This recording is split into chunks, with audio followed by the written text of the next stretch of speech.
Klub sepatu roda mulai bermunculan di kota Palembang. Salah satunya Inline Freestyle. Para pecinta olahraga ini mengadakan perlombaan sepatu roda yang dilaksanakan di mal.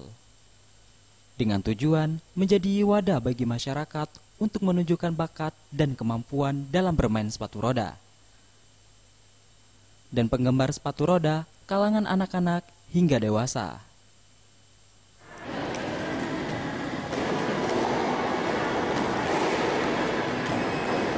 Ini kan kita ini lombanya ada 3 hari.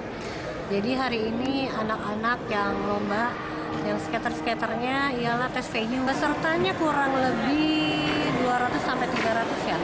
Pesertanya bukan dari Palembang aja mas. Mungkin dari banyak sih dari luar Palembang, itu dari Batu Raja ada, dari Lampung, dari Jawa. Dari Jawa tuh mungkin dari Surabaya, Semarang, Bandung, Yogyakarta, Jakarta.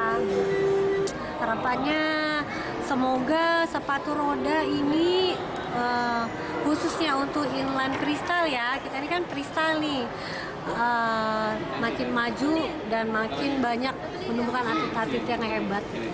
Dari perlombaan ini, harapannya para sepatu roda semakin banyak menumbuhkan atlet-atlet yang hebat.